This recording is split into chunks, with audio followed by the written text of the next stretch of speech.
Welcome to the Smart Weight Loss Coaching Podcast. I'm Dr. Lisa Olson, a board-certified weight loss medicine specialist and certified life coach. In this podcast, I'll share fresh insights and effective techniques for incorporating mindset, habit change, and proven science into your life. Are you ready to achieve sustainable weight loss, wellness, and longevity? Then let's jump in and lose weight the smart way. Welcome back. I was meeting with a client lately who was feeling a little bit stuck with her weight loss. She hadn't been tracking, and so I asked her just to go over a 24-hour diet recall for me, starting with what she ate yesterday for breakfast and giving me the whole day's worth, plus this morning's breakfast too. The very first thing on her tracker was iced coffee on the way home from playing tennis. So I asked her for a little more information. What kind of iced coffee? Did she make it herself or pick it up somewhere? Well, it turns out she went to McDonald's and got an iced French vanilla coffee. She said, I think it's just coffee with ice and a little milk and a pump of vanilla. Okay. So one of the things that I like to do with people when I'm working with them in my program is to look up whatever it is they're reporting, eating or drinking, because there are all sorts of surprises when we do that. So I looked up the McCafe iced French vanilla coffee, and in addition to the coffee, ice, sugar, milk, cream, and water that we expected, here are some of the other ingredients. Corn syrup, glycerin, potassium sorbate, citric acid, caramel color, natural flavors, which you know I always put that in air quotes because there's nothing natural about those natural flavors. Sodium phosphate, carrageenan, sodium citrate, magnesium oxide, sodium stearyl lactylate, and datum. And in case you don't remember from a prior episode, datum stands for diacetyl tartaric acid esters of mono and diglycerides. Yikes. This is what she's been drinking lately after she works out.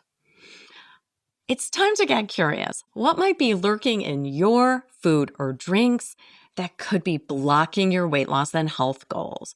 And could creating a new nutritional protocol devoid of these ultra-processed or Nova-4 ingredients be the secret to success? All right, I want you to contemplate this for me. What if I told you that you could lose the weight you've been struggling to lose for years, and it would feel pretty easy, but it's going to take you 6 to 12 months? A lot of people are in a time hurry when it comes to weight loss, but dieting causes weight gain, and a piece of that is the stress involved in restricting, in depriving yourself. Dieting as a concept is very negative, right? So what we want to do is slowly change the way you eat without dieting. And the way you do that is to create your own protocol. This is a big part of what we do in my program. So I'm just going to give you a little tiny window into that. But before we do, let's hear a word from our sponsor. Ha, just kidding. It's still me, Dr. Lisa Olson, founder of Smart Weight Loss Coaching. If you're as focused on your health as you are on the scale, you're my person. In my online program, we'll help you establish healthy habits for weight loss, better health, and longevity. For those of you who have looked at our website before, you'll be excited to see that you no longer have to commit to a 3-month program to join us. If you'd like to learn more about our affordable monthly membership, head over to smartweightlosscoaching.com. Back to our conversation about creating your own weight loss protocol. So, of course, you've heard me say before, the first step is to track, which is the single most robust behavioral intervention we have for weight loss. And even better is to make a plan and then track how well you adhere to your plan. When you make a plan, please include 2 optional snacks.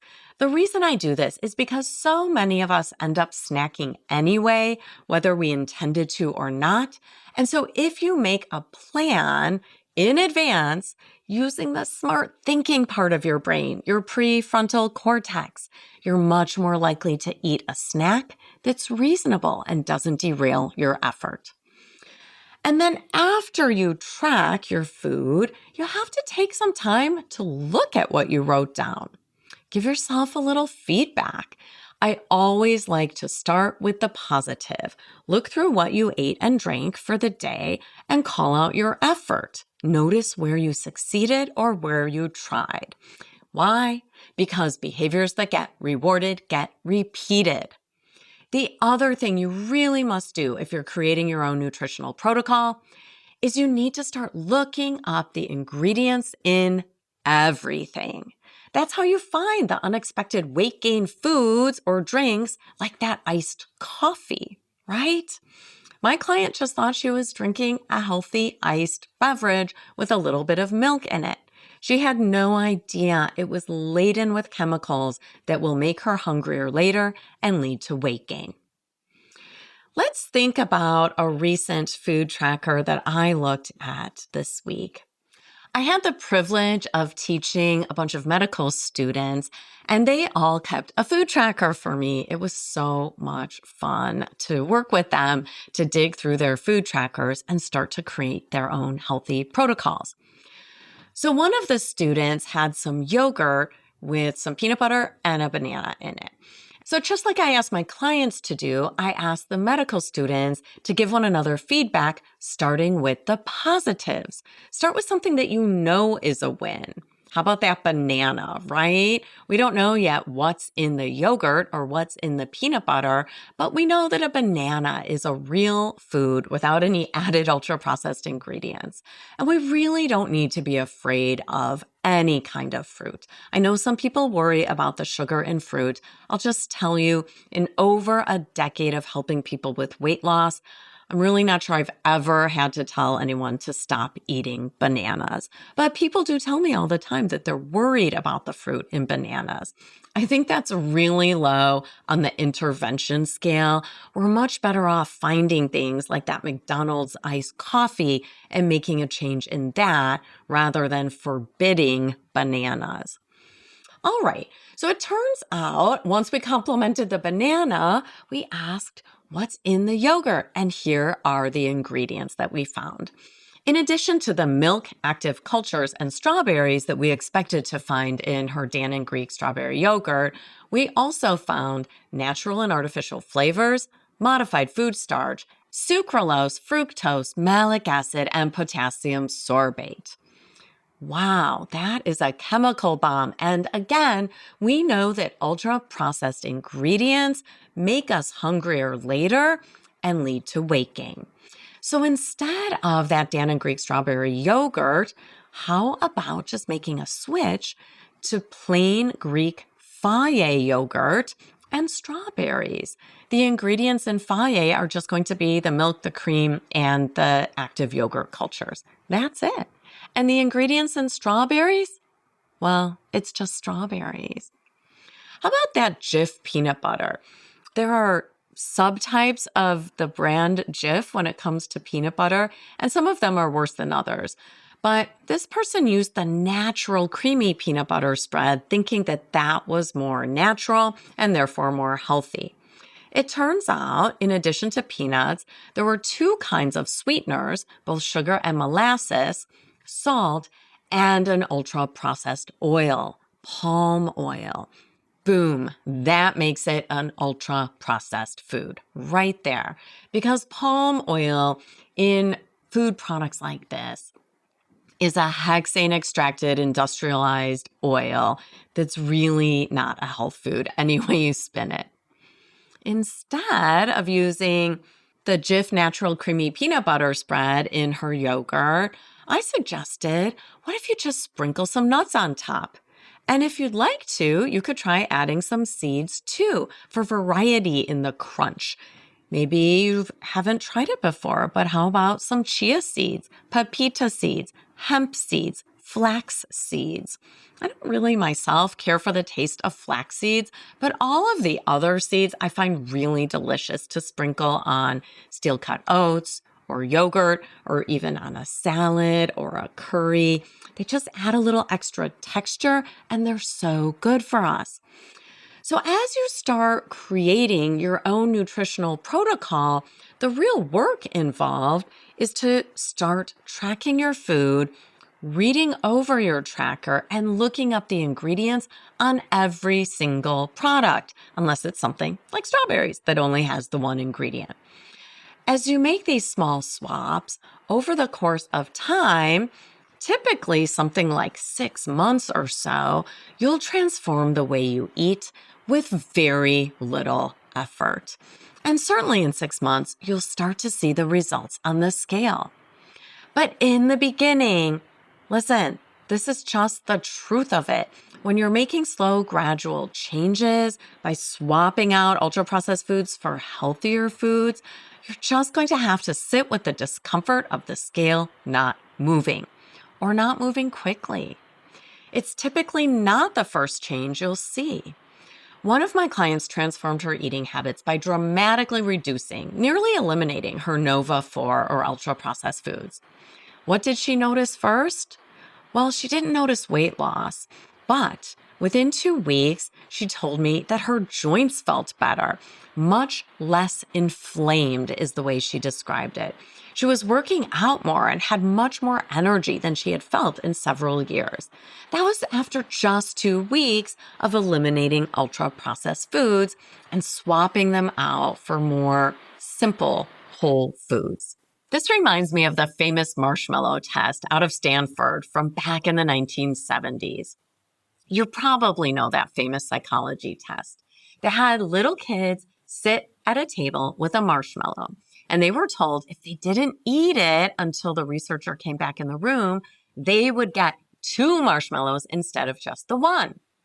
The experiment measured how well children could delay immediate gratification to receive greater rewards in the future. This is an ability that predicts success later in life. In the original Marshmallow test, fewer than half of the children passed or were able to delay gratification and wait for the second marshmallow. Children who were able to delay gratification were more likely to have better SAT scores when they got to high school, better college grades, and better social skills. They were also less likely to abuse substances, to develop the chronic disease of obesity, and they were less likely to struggle with stress.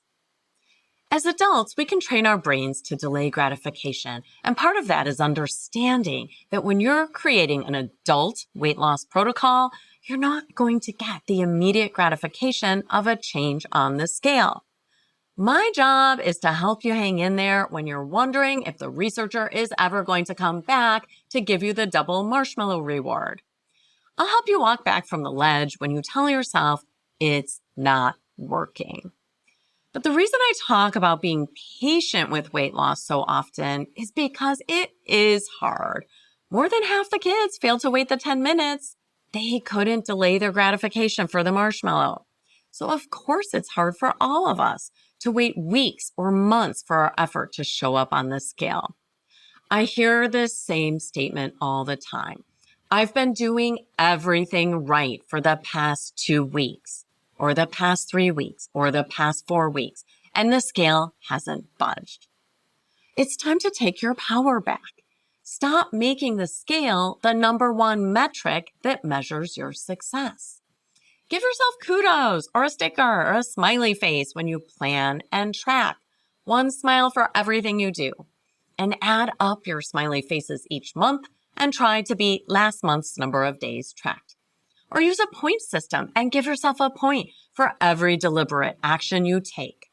1 point when you make the healthy food choice, get deliberate exercise, go to sleep on time, plan your food, track your food, analyze your food tracker, look up an ingredient list, even when you think you know something is fine, and when you find a food that's Nova 4, and swap out that ultra-processed food for something healthier. Be generous with the rewards for delaying your gratification, because eventually you'll get that metaphorical second marshmallow. Only this one will come in the form of a smaller pair of jeans, a bathing suit you're willing to wear, It might come in the form of you letting someone take a family picture with your full body visible right up in front. All right, friends, it's time to set your MBA, your next best action. What's it going to be for you today? Are you going to start working on your protocol, planning your food, tracking it, and relentlessly looking up every single thing you eat so that you get familiar with what the ingredients are in your food? I hope it's something like that. Thanks so much for listening. If you'd like more support during your smart weight loss journey, check out our group coaching program at smartweightlosscoaching.com. Until next time, stay well and stay smart.